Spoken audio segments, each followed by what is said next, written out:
Hello, good morning. कैसे हैं आप सभी। कक्षा 12 में आज हमारा लास्ट टॉपिक है ड्रग्स और अल्कोहल में। आज हम बातें करने जा रहे हैं ड्रग्स और अल्कोहल की रोकथाम और नियंत्रण के बारे में बातें करेंगे। तो इसमें मैंने कुछ पॉइंट्स लिए हैं आपके लिए। जैसे पहला पॉइंट है हमारा डिसिप्लिन यानी कि अनुशासन। जैसा कि नाम से ही आपको पता लग रहा है, डिसिप्लिन, अनुशासन। अनुशासन एक ऐसा वर्ड है जो एक स्टूडेंट लाइफ में होना जरूरी है।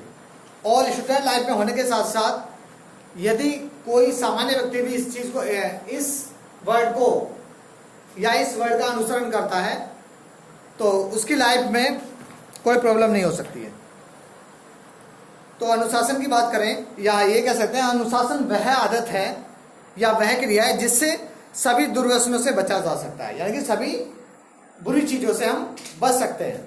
और अनुशासन की बात करें यदि हम, तो अनुशासन जो है व्यक्ति के घर से, समाज से, धर्म से, विद्यालय से, यानी कि आदि से प्राप्त होता है।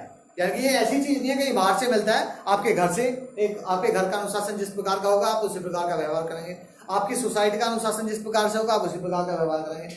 आपके एनवायरनमेंट का, वातावरण का अनुशासन जिस प्रकार का होगा आप उसी प्रकार से बिहेव करेंगे। तो कहने का मतलब ये है कि अनुशासन जो है एक बच्चे की लाइफ में या एक व्यक्ति की लाइफ में होना बहुत जरूरी है। तो इसके लिए यदि कोई बच्चा या कोई व्यक्ति अनुशासित है तो मैं मानता हूं कि वो इन चीजों से ऑलरेडी दूर रहेगा। जब इन चीजों से दूर रहेगा तो उसे किसी प्रकार की समस्या का सामना नहीं करना पड़ेगा। ओके, नेक्स्ट पॉइंट है अनावश्यक दबाव से बचे। यानी कि जो हमारा अनावश्यक दबाव होता है, अवॉइड अनड्यू प्रेशर। अनावश्यक दबाव का मतलब कि बिना वजह की किसी को जबरदस्ती हमें अवॉइड करना। सपोज का एग्जाम्पल है छोटा सा, जैसे सपोज का कोई बच्चा किसी कार्य में इंटरेस्ट नहीं ले रहा है, किसी काम को करने के लिए इच्छुक नहीं है, उससे हम जबरदस्ती दबाव डालें उसके घर के माता पिता कि आप इस काम को जरूर कीजिएगा, तो क्या वो उस चीज में फाइट कर पाएगा। या सपोज करा मैं एक एग्जाम्पल दूं कि आपको कॉलेज में थे और कॉलेज में कोई टूर्नामेंट वगैरह होने लगा, कोई खेलकूद वगैरह होने लगे और आपकी इच्छा है नहीं, आपके गार्जियंस ने आपको अंडर प्रेशर किया कि आपको इस गेम में पार्टिसिपेट करना है, चाहे रिजल्ट जो भी हो। तो क्या वो बच्चा उस गेम को अच्छे तरीके से, यदि वो जितना उसकी इंटरेस्ट होता वो जब करता, और यदि उसका इंटरेस्ट नहीं है वो अब पार्टिसिपेट कर रहा है, तो क्या वो सक्सेस हो जाएगा जो उसके माँ बाप चाह रहे हैं? नहीं हो पाएगा ना। क्यों? क्योंकि इस कंडीशन में क्या होता है, बच्चा कभी कभी अपना रास्ता भटक जाता है और प्रेशर में आके पता नहीं क्या क्या चीजें सोचने लगता है और इन चीजों के पास भी जाने के चांसेस रहते हैं उसके। दूसरा है अनावश्यक समकक्षी दबाव से बचे।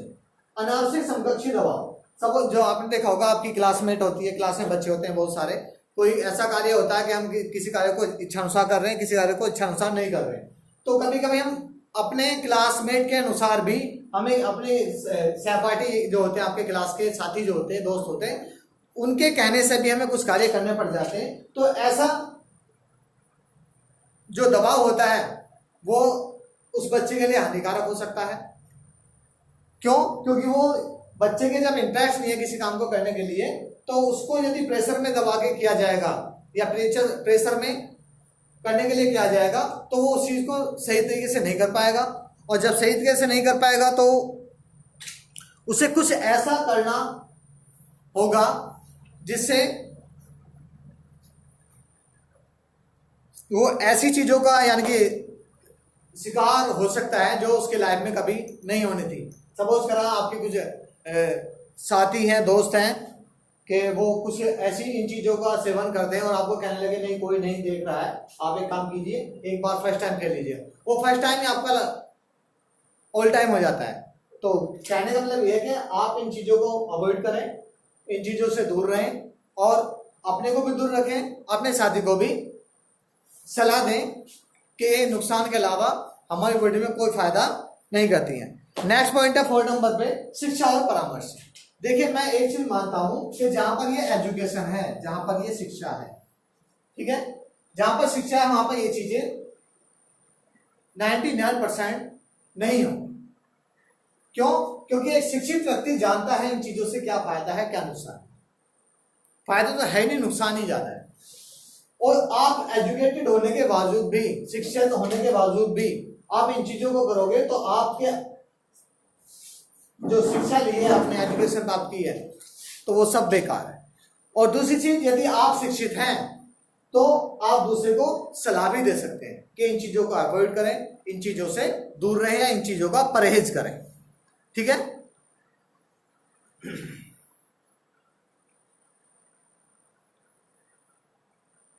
अगला है माता पिता और परिवारजनों का सहयोग। देखिएगा, माता पिता और परिवारजनों के सहयोग की बात करें तो सबसे पहली चीज बताएं यदि कि माता की बात करें तो सबसे पहली जो टीचर होती है बच्चे की, वो माँ ही होती है। माँ ही बच्चे को सबसे पहला अध्याय कह सकते हैं, पहला पाठ पढ़ाती है, अच्छे बुरे के बारे में बताती है। और यदि माता पिता, माँ के साथ पिता भी होते हैं, ऐसे नहीं कि माँ का ही रोल होता है, लेकिन फर्स्ट माँ को माना गया इसलिए माँ को पहले लिखा गया। माता पिता व परिवारजन, उसके बाद पिता का नंबर आता है, उसके बाद परिवारजन मतलब परिवार के अन्य सदस्य। तो कहने का मतलब ये है कि कुछ ऐसे कार्य जिससे बच्चा बुरी आदतों में ना पड़ के अच्छी आदतों को सीखे, तो परिवार का भी ये सहयोग बनता है, उसे अच्छी बातें बताएं, अच्छी चीजें सिखाएं, अच्छी सोसाइटी में लेके जाएं, अच्छे समाज में लेके जाएं और उसके साथ अच्छा व्यवहार करें। तो ये माता पिता और परिवारजनों का भी सहयोग बनता है। यदि आप उसके साथ अच्छा करोगे तो उसका माइंड डाइवर्ट इस रास्ते की तरफ कभी नहीं होगा। अगला है व्यावसायिक और चिकित्सा सहयोग लेना। व्यावसायिक चिकित्सा सहयोग की बात करें तो इसमें क्या होता है, यदि बच्चा बुरी आदतों में पड़ गया या कोई युवा जिसको बुरी लत लग गई है किसी ड्रग्स की या किसी नशे की, तो उसके लिए हम क्या करते हैं, किसी चिकित्सक की परामर्श लेते हैं, सलाह लेते हैं कि इसमें यदि हमारा बच्चा इस तरह की आदतें या इस तरह की हैबिट करता है, तो या कोई ड्रग्स या कोई अल्कोहल लेता है, कोई मादक पदार्थ लेता है, बीड़ी सिगरेट वगैरह, यानी कोई भी इन चीजों को एक्सेप्ट करता है, तो किसी ट्रेन डॉक्टर के पास जाएं या किसी मनोवैज्ञानिक डॉक्टर के पास जाएं, जिससे उसकी मन की बात को समझकर वो क्यों ले रहा है, वो किस कारण से ले रहा है, उसके कारण को जानकर उसका निवारण हो सके। और चिकित्सक की सलाह की बात करें तो नशा मुक्ति केंद्र होते हैं, जगह जगह पर आपको मिल जाएंगे शहरों में कि नशा मुक्ति केंद्र होते हैं। उनका काम क्या होता है कि नशे से मुक्ति दिलाना। उनका एक टाइम होता है, 1 महीना 2 महीना, वो अपने यानी कि एक हॉस्टल टाइप में, एक रूम टाइप में जैसे एडमिट कर देते हैं किसी को हम अस्पताल में, तो उनका सारा खाना पीना रहना सहना 10 दिन 20 दिन 15 दिन या 1 महीना या 2 महीने का टाइम होता है, जब तक उनका कोर्स होता है उस मेडिसिन का, वो वहीं खिलाते हैं।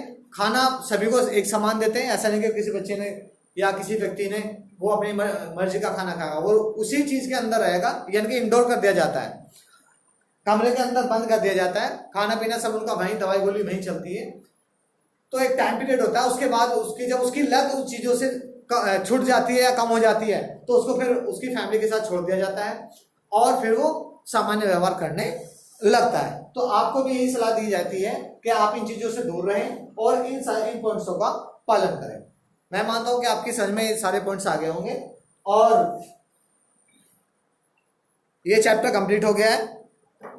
सभी अपनी नोटबुक कंप्लीट करें। और दूसरी चीज, आपको गाइडलाइन दी जा रही है कि आपके स्कूल जल्दी खुलने वाले हैं और मे भी 1 अक्टूबर को आपके स्कूल ओपन हो जाए, तो सभी स्टूडेंट के गार्जियन से रिक्वेस्ट है कि वो अपना सहमति पत्र कॉलेज में सबमिट करें, जमा करें बच्चे की उपस्थिति के लिए कॉलेज में। और सभी बच्चों से भी कहना है कि वो बच्चों से अपने माता पिता से इस बात को बताएं, हालांकि कॉल के माध्यम से सभी को बताया जाएगा। Okay, thank you.